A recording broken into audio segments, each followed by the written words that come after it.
I'm Lindsay. And I'm Stelina. Together, we are moms to 5 children, including 2 sets of twins. At Tweet Dreams, we are passionate about helping families achieve the peaceful night's rest they deserve because we were formerly overwhelmed and sleep deprived ourselves. We love nothing more than helping families achieve their specific sleep goals, so the whole family can be rested and thriving. On this podcast, you'll not just hear about sleep-related topics. We'll chat about how it started, where we are today, and the experiences that have shaped us as mothers of twins. We hope you'll enjoy listening to the ups and downs, the highs and lows, and everything in between.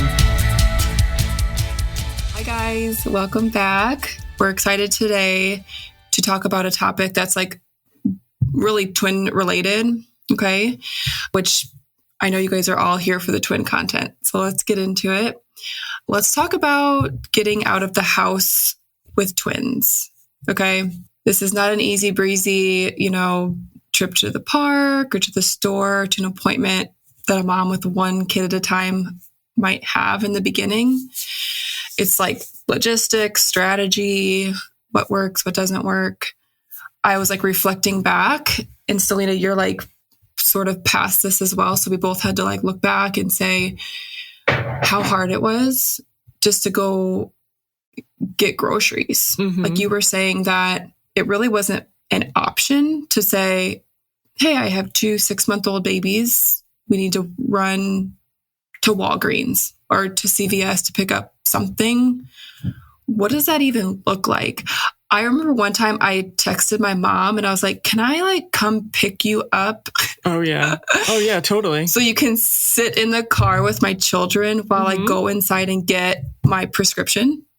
Oh, yeah. Like that's like, can you guys relate to this? Because how do you get groceries? Like when they're not sitting up? Okay. Like where do you put them?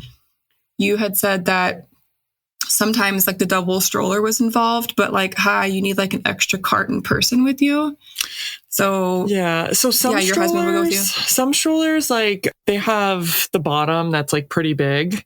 So if you're doing like a small to medium size grocery haul, you could probably just like stick some of it at the bottom of the stroller. I've definitely seen people do that, who have like 2 under 2, for example, or like sometimes I did use the stroller, the bottom area of the stroller to like put some stuff. But I mean, if we're doing like, we need everything kind of grocery haul, like eggs, milk, like the whole kit and caboodle, it's probably not going to fit under there.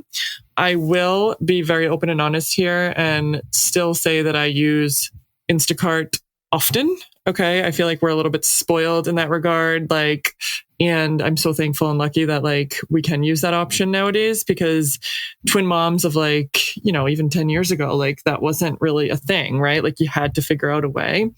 And ultimately, I feel like exposure is the best way to do it, right? Like the more you do it, the more you know what to do, right? Like you make mistakes, you go out, you forget something, or you're like, oh God, this was not the right time. It was nap time. It was just, I'm never going out at like 10 a.m. again, for example, whatever time is like a bad time. So I think ultimately going out with twins, even going out with one baby, if you're a new mom, it's all about, yeah, sure, you can make a plan as much as you can, but until you really get your hands dirty and do it, that's when you figure out how to do it. Okay. And I actually remember when I was working with you, when my twins were super little, they were like 4.5 months old.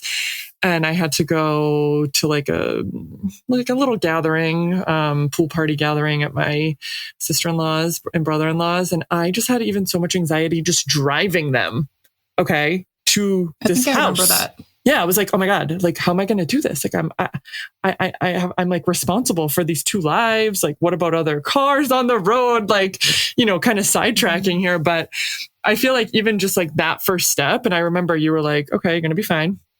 Like just put on some like nursery tunes or something, even music for yourself. Like it was only a 30-minute drive. I remember like freaking out about the fact that it was 30 minutes. Like it sounded so long to me, but I did it, right? I got out and I felt like really good about the fact that I was like able to just do that. So the first thing I think is start small, right? So like maybe if you're thinking about going out with your twins, maybe if you're going out, like, let's just go out and get a coffee. Let's go through the drive-through. Like, let's get acclimated with the car seat, make sure everything's okay.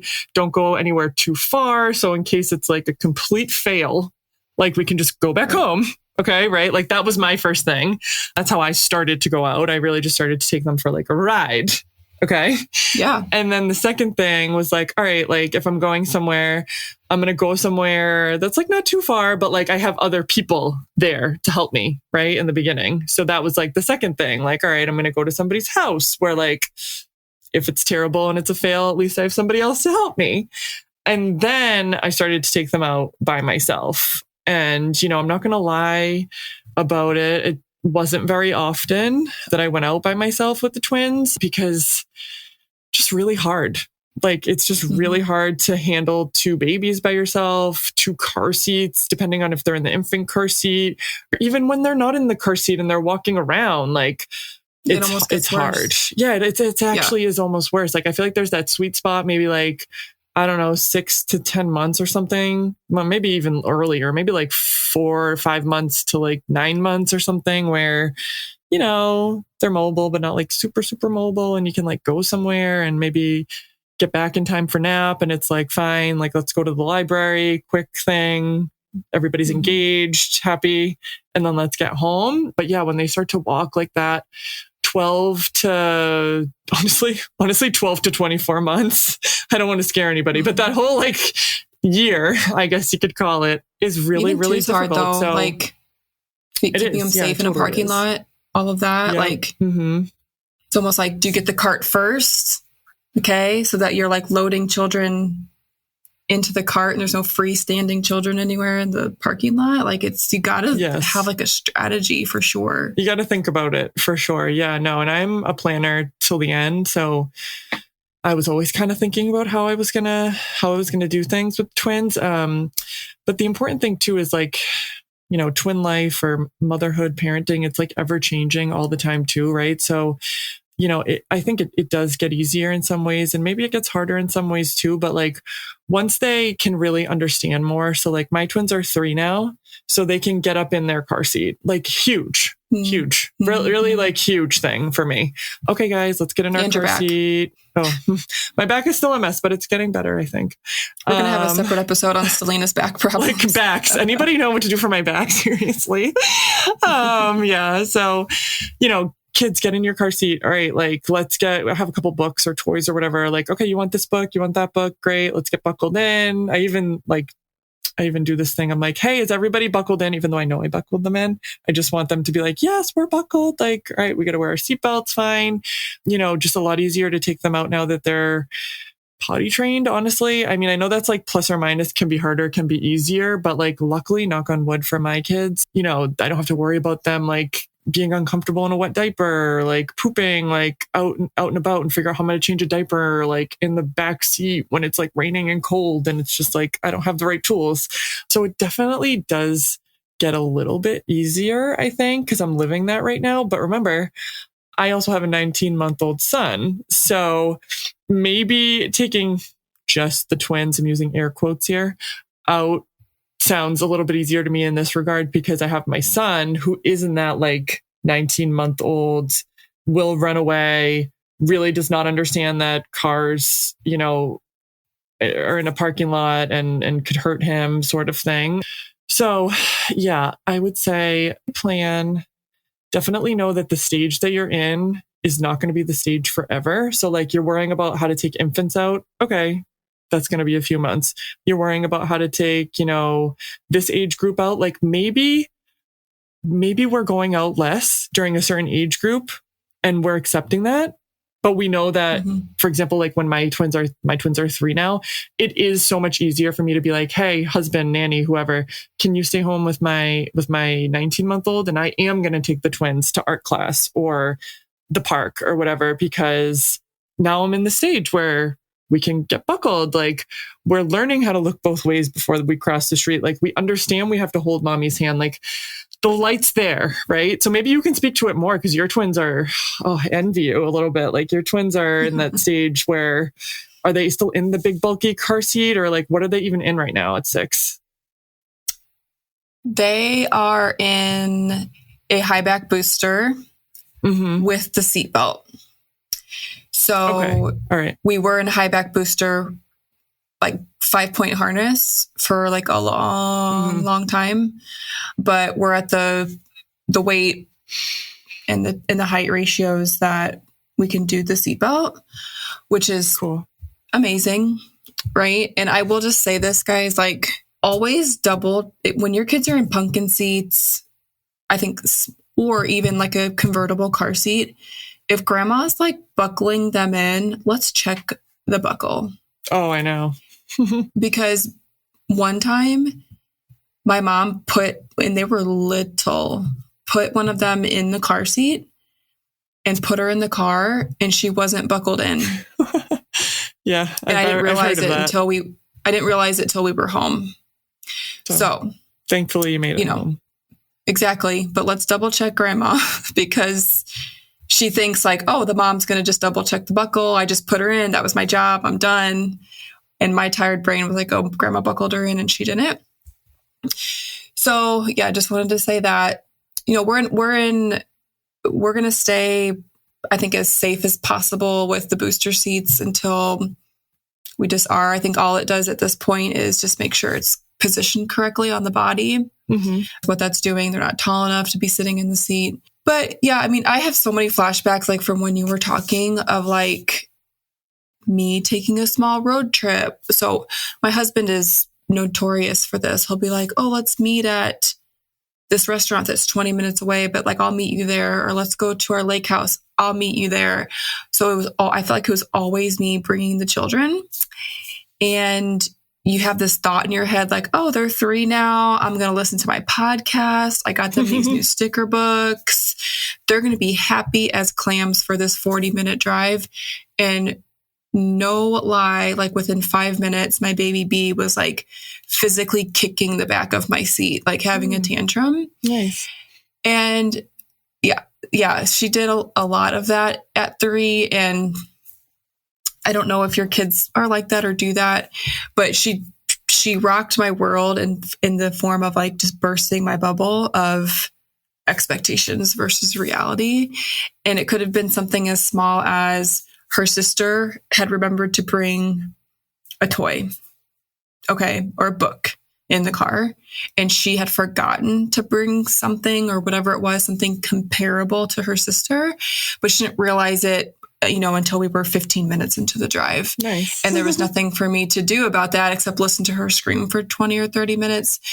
That was a really hard stage for us. A lot of what I'm describing is purely personality based because she's a tough nut. Okay. And if she forgets something or doesn't think about something, she goes from like 0 to 60 in no time flat. But let's talk about like how to logistically get out of the house. When they're in pumpkin seats, a little bit easier. I will say that I had to get my kids out of the pumpkin seats faster than maybe, I don't know, how old were yours, but we were like 8-ish, 9 months when we went to a convertible car seat. Right around the same, probably around a year, maybe a little bit before a year. Right. Yeah. The reason why I couldn't do that, and probably what you're describing now with your back, is my back was completely like just out for like the first year. I threw my back out getting a carton of milk out of the fridge because it was in constant like pandemonium state from these dang car seats, plus the baby. And to this day, my twins sit in the same spot. So baby A sits behind the passenger, baby B sits behind the driver. And they were like, Mom, why do we sit in these positions? I'm like, well, because baby A, Paige, you weighed like significantly less than your sister. So I always carried you because in the beginning, like, let's say dad always drove or something. So that's kind of how we came up with the assigned seating. Okay. So then that's easy. We carry they're confined. They're in that baby pumpkin seat. Then they go to convertible car seats and you're like, okay, but how do I do this? Okay. And if you don't have a baby corral, let's get a corral. Like you guys still have one.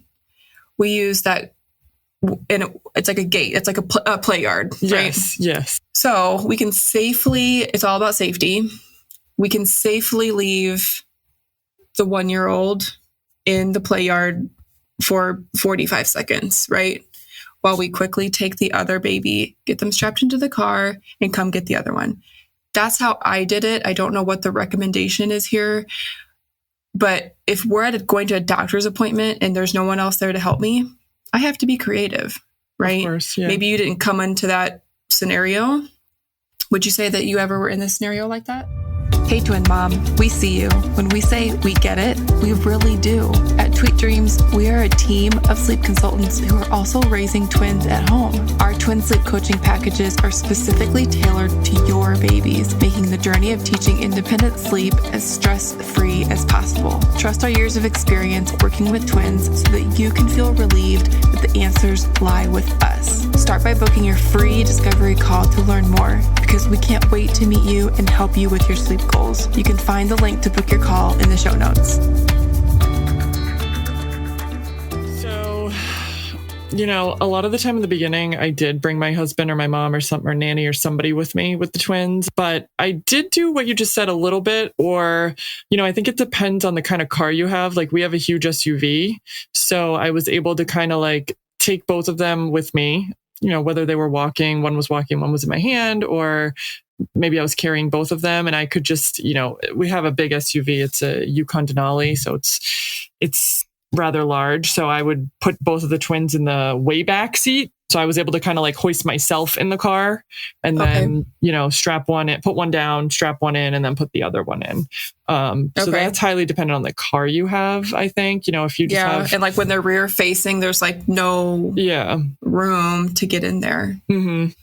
So, it's kind of dependent on the car a lot of the time, what you do. Sometimes, if you just have a basic car, you have to go around the other one, the other door to put the baby in. So,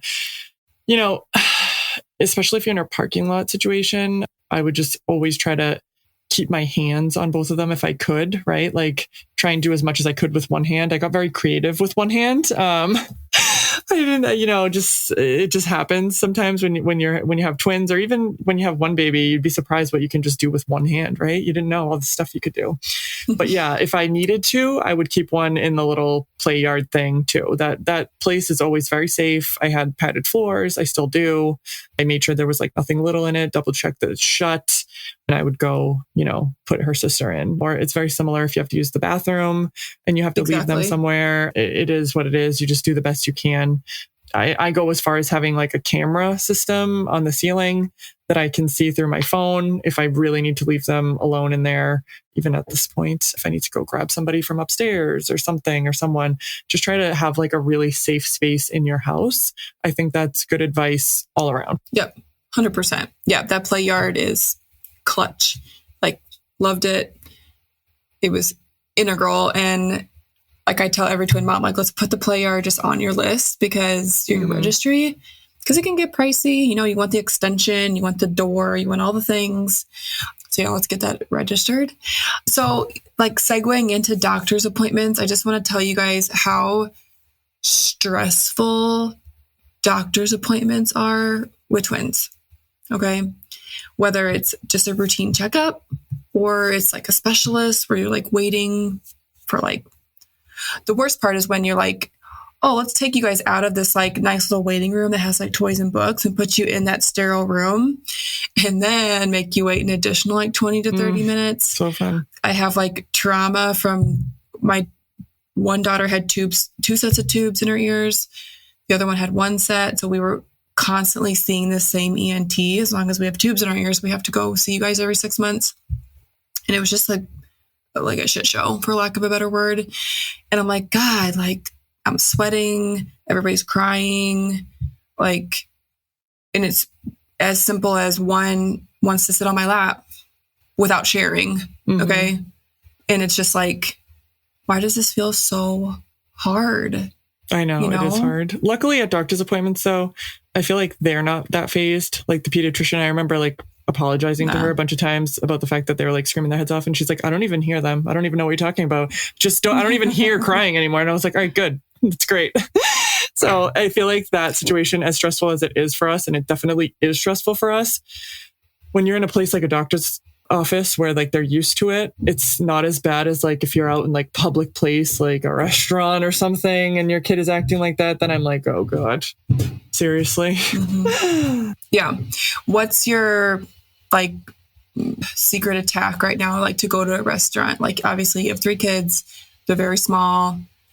Like what is a restaurant dinner look like for you guys? Or you guys go to like, you guys get donuts sometimes, maybe you go to brunch. Yeah. Mm-hmm. So I'll say breakfast is something that we do often now with the kids, and it's kind of new within the past 6 months. We've been doing that. So my tips for something like breakfast are to go to a quick place. Okay, so a lot of the time we go to Dunkin'. I've started this new thing because you guys know I'm a germaphobe, where I get tablecloths from Dollar Store.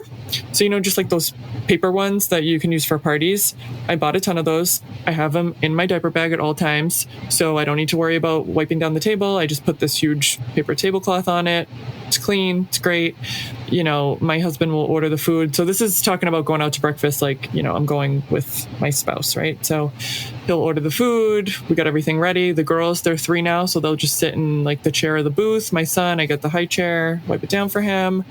We eat and we go. It's a quick thing. It's like a half hour long, right? So they're excited because they're getting, food from somewhere other than my kitchen. So that's fun for them. I'd say if we're doing dinner, which we'll do sometimes now, we're dabbling with going to dinner more. We definitely go early, okay? Because like we know there's wait times. We know that sometimes the food's not going to come as the senior quickly. Citizens, like 4:30 special. Yep, it's only like us, other people's kids, or older people, which is fine, totally fine. If anything, the restaurant's usually more empty. So if like somebody is screaming, I don't feel as bad. So yeah, I definitely try to have stuff in my bag. Those like mess-free markers with the little kits. Sometimes I'll have like a bunch of those that my kids like haven't seen before, or even if they've seen them, it wasn't recent. It's like from the last time we went to a restaurant. I'll have them play with those sometimes. The girls, I will admit, they're pretty good because they're 3 now. And, especially if I'm with my husband too, like they understand kind of how to act in a restaurant for the most part. They're not great, but it's definitely better than like bringing an infant to like 2-year-old, I'd say. I do see a difference in them at 3 years old at like a restaurant. But my son, he's 19 months. He doesn't get it. He doesn't get that we don't scream in restaurants. He doesn't get that the food doesn't come out right away. He doesn't get we can't touch knives. So I'm going to be like totally honest and transparent here. I try everything in my power not to have to use technology when I'm at a restaurant. I try everything else first. I bring out the new crayons. If they give them crayons, I bring out the mess-free thing. I'm trying to like have them play with sugar packets or something. Like I try everything. But then if he's being disruptive or like he won't sit still, or maybe I try to take him out of the high chair, plus or minus though, because once you take the kid out of the high chair, pro tip, it's really hard to get him back in. Okay. I've made that mistake before. So I don't really try to like, let's take him out for a walk. Like, no, because once we take him out, this kid anyway, he's not getting back in. So if I have to bring out the phone to have him watch something, like even just like videos of himself like playing that I have like recorded on my phone or something, I'll do that as a last resort because I don't want to be disruptive in like another, like in a public place. And like, I just need him to be quiet. I'll do that. And luckily I don't really have to do it that much because sometimes the food will just come out and then he's okay. He wants the food. And honestly, guys, like we're making this quick when we go out to dinner with our kids. Like me and my husband are not trying to have like this like long drawn out dinner that's like all like, nice and stress free. Like when we're taking the kids out, like we're just trying not to make a mess in our kitchen. Great. We don't have to clean the kitchen now. Change it up for them, get them out, right? So I try not to be too hard on myself. Sometimes when I wasn't a parent yet, I'd see people with the phone or the iPad at a restaurant. I'd be like, oh no, this is like so terrible. Why are they doing that? And it's like, let's not make that our first line of defense. Like, let's try and use the crayons or get creative, right? Because we are in a different place. But if I have to use it for the 5 or 10 minutes before the food is coming out so nobody has to listen to my screaming child, including myself, I do it, guys. I do it. Sometimes I bring the phone out at a restaurant. Okay? I do. And I don't feel bad. Secrets revealed, right? Yeah. No, it's fine. Like you are not alone. Yeah. I'm sure there's plenty of people nodding their heads right now. Like do what you have to do depending on the day. It could be a lot smoother than it was a week ago, or it could be worse. You just don't know. It's highly dependent on age too. Like the girls, the 3-year-olds, they don't need it. They are totally like mesmerized by, the fact that we're at a place and, they want to have a conversation.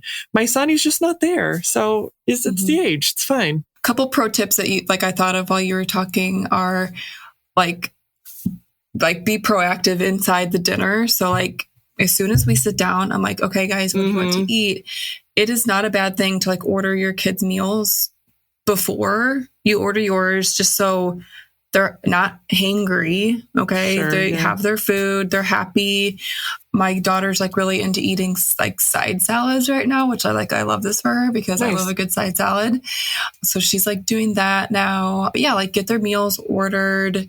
Most places are going to give a kids menu and you can color, do things like that. We use the kind of what you said, the throwaway, but they were placemats. They had sticky on all four sides. I'm sure you've seen those. We would bring those. We would bring out the stuff they hadn't seen in a while. And sometimes it goes great. Sometimes it doesn't.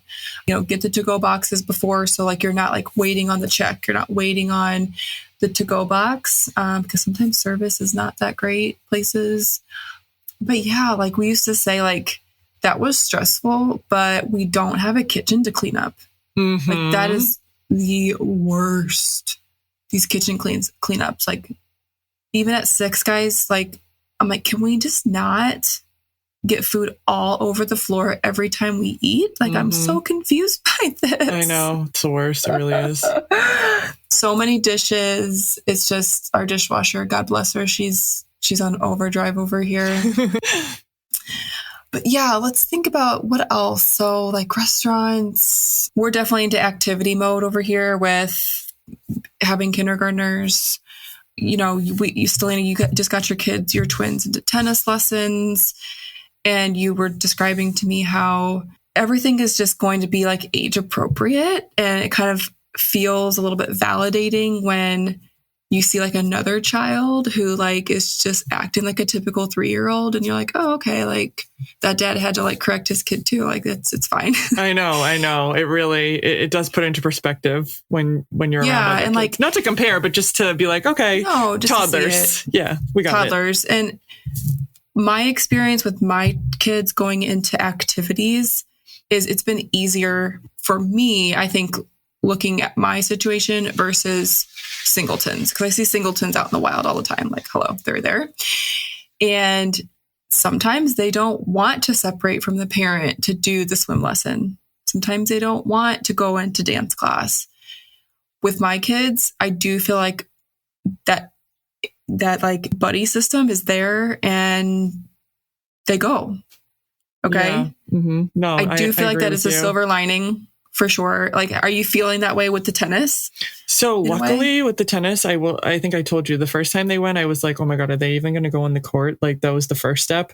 And they were okay, yeah, you're going to watch this from the window? Cool.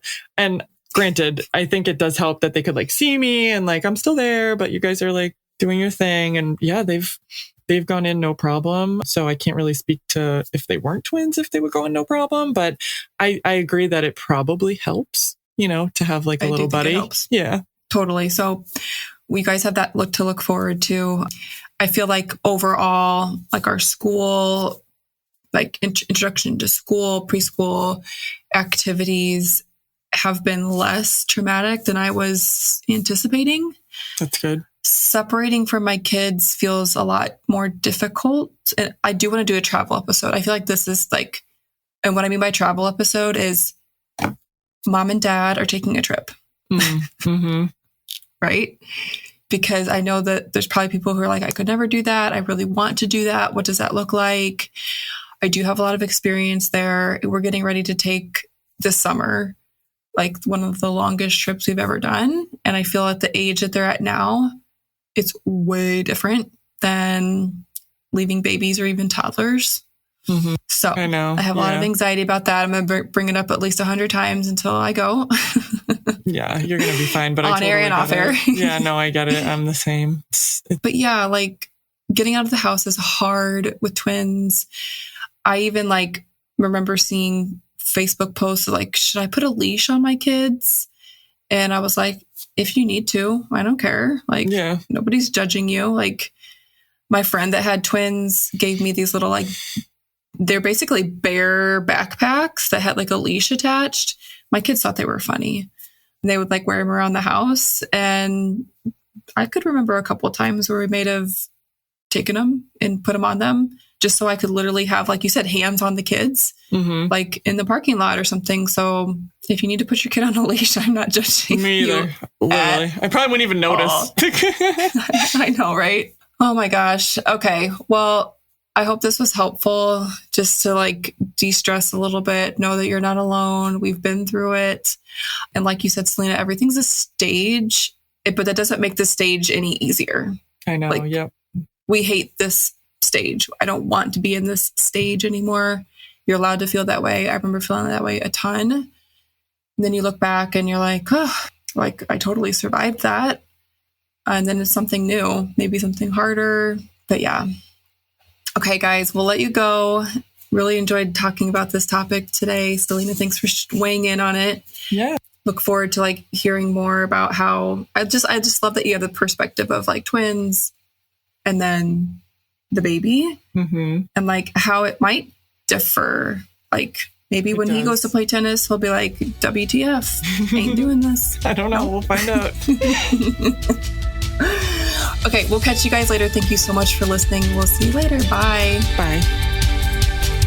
If you liked this episode and conversation, be sure to leave a review or rating. Share it with a friend on social media or a family member. It's our goal to reach as many parents of multiples and singletons alike. You're not alone in your parenting journey. If you'd like to hear about a specific topic or have an episode idea, please feel free to message us. We're here to help.